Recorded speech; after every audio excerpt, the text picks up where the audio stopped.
learning how to manage your money is something that everyone should learn how to do. Now, the earlier, the better. For example, how old were you when you got your first bank account? Me, I was almost 22 years old. Yeah, I had jobs before then, but I never thought about the bigger picture when it came to that. I would get my check from the grocery store I was working at, go cash it, money's in my pocket.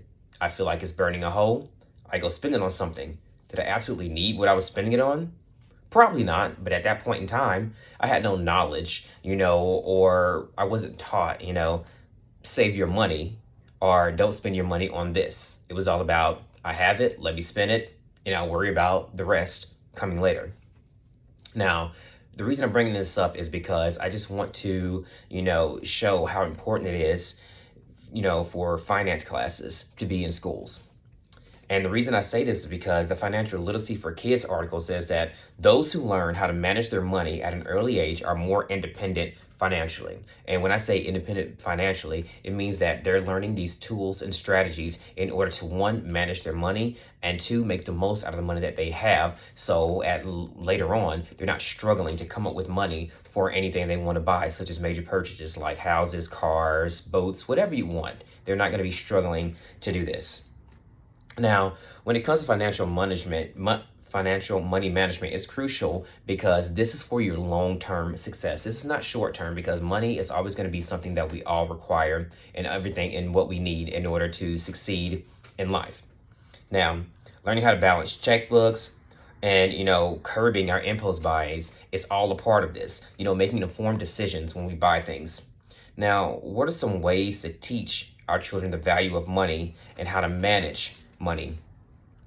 So first thing we want to do is we want to show them the ways and the benefits in saving. In the article, Ways to Teach Your Kids How to Save, it mentions summer jobs, chores, goal setting, and recycling. Now, when we say goal setting, in reference to bank accounts and saving, what you want to say is, okay, say, it's coming up and, kids want to buy a bike. Now, do we go out there and buy the bike for them? Or can we help them learn how to save up so they can buy the bike that they want?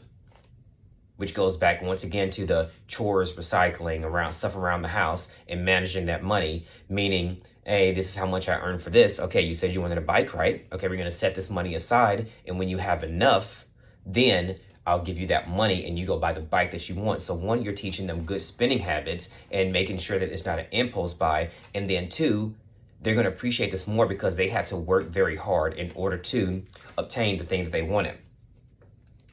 Also, you want to be able to give your kids a bank account. Now, I'm not saying, for a 5 or 6 year old or, 8 or 9, you want to go out there and get them a bank account, but you as a parent can act as the bank account or the bank. Meaning whatever chores you have them doing, or, say somebody comes up there and, gives them money, like, how relatives are prone to do to, little kids. They'll give money, oh, here's $1 here, here's $1 there. Those dollars, as the bank or the holder of the money, can hold that money to the side and tell your kid, hey, you have this much money. Now, what do you want to do with this money? Do you want to spend it here? Do you want to save it for something that you really want or that you're going to need later on? Those are some good little strategies that you can have in order to teach them, because you want to demonstrate the importance of managing that money, because once it's gone, it's gone.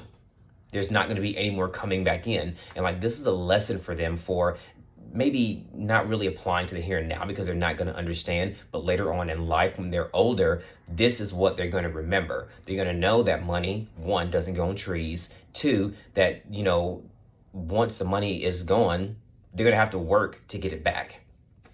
So, the value or the importance of managing that money is going to be at the forefront of their mind when they're doing this, especially like when I mentioned earlier, when it comes to those bigger purchases later on in life, buying the house, maybe a motorcycle, that's what they're into, like hobbies. Hobbies are expensive. If they have a hobby that they really like to do, money is really going to play a factor into this. So learning how to manage that money is going to be something that, they need to be taught.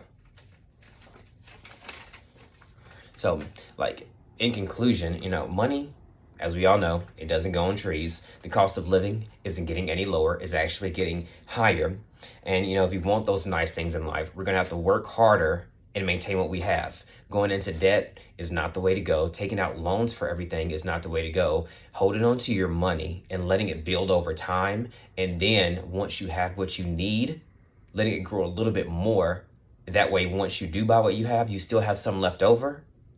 Is going to be more beneficial to you than going out there and impulse buying and buying everything you think you want, but you don't really need at the time. So teaching these tools to our kids at an early age is going to be beneficial to them the older they get. So these tools will follow them and these strategies will follow them the older they get, so they're saving money.